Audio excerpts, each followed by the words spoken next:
My name is Dr. Melody Kelley. I'm an associate professor of chemistry on the Dunwoody campus of Georgia State University. My area is organic chemistry. Housing is essential to a thriving community. The effect of planning, designing, construction, and maintenance of a community's housing stock involves a dynamic cadre of professional backgrounds: politics, urban planning, economics, and science. Bringing the right minds together is essential to solving any complex issue or wicked problem. We live in a state where we are beginning to incentivize the construction of new and highly profitable multifamily housing stock. This is to accommodate the demands caused in part by a thriving economic environment and a growing workforce. So the question becomes, how do we maintain the quality of our community's housing stock, specifically the more vulnerable, naturally occurring affordable housing stock? You see, addressing this question is what will ensure that for years to come, families in Georgia have an opportunity to thrive, no matter where they are on the economic mobility ladder. I like to think of chemistry as the study of change. In chemistry, change can take many forms, from something as perceivable as green leaves turning red in autumn to an event as microscopic as tiny little molecular machines called enzymes contained in your saliva that begin to break down your food as soon as it enters your mouth. In the study of housing, a chemist has many options to explore. One area of interest for me is indoor air quality. Yeah, the part of the home you don't see or even think about until it's too late. Indoor air quality consists of pollutants that are suspended in air or deposited onto surfaces. Pollutants generally come in two forms: molecular pollutants and particulate matter. At high concentrations, indoor pollutants can significantly impact the long-term respiratory health of residents.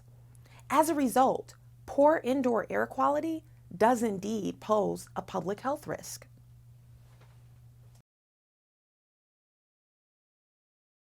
While the link between biological allergens like mold and asthma has been thoroughly studied and well known, comparatively little work has been done in the way of volatile organic compounds.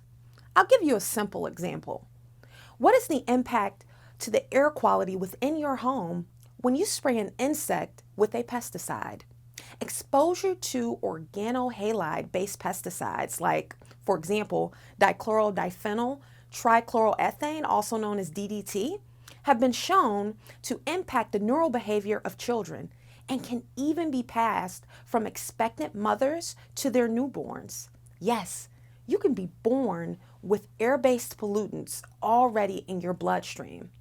The project that I am proposing would assess the concentration of volatile organic compounds contained in multifamily housing stock around Metro Atlanta. We could then map the data, explore the relationships between indoor air pollutants, respiratory health outcomes, income, and even race.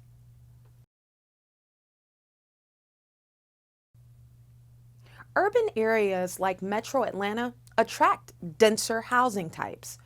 Rental housing is an immensely profitable financial asset, particularly in a state like Georgia that lacks tenant protection or even a set of minimum maintenance standards for housing.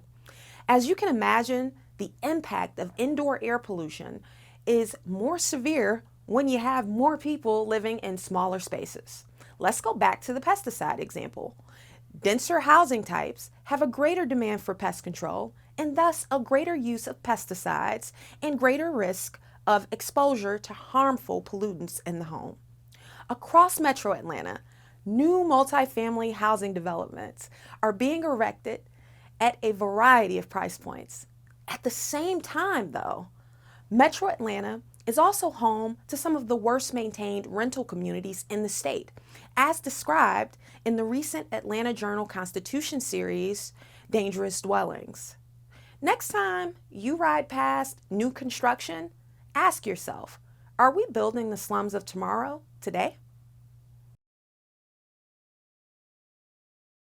We are at a critical point in our communities. And we need advocates who are willing to engage power structures to impress the importance of holistically addressing housing, both the construction of new and the maintenance of existing.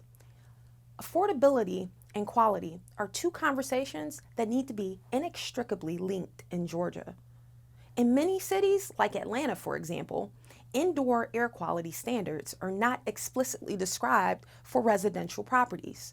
Instead, you see general terms like adequate ventilation in city codes, which are undetectable and unenforceable, except in the absolute worst cases. While the chemist is poised to contribute to this effort through the lens of an area like indoor air quality, ultimately, it will take many disciplines to effectively move the needle on such a fundamental need in our society.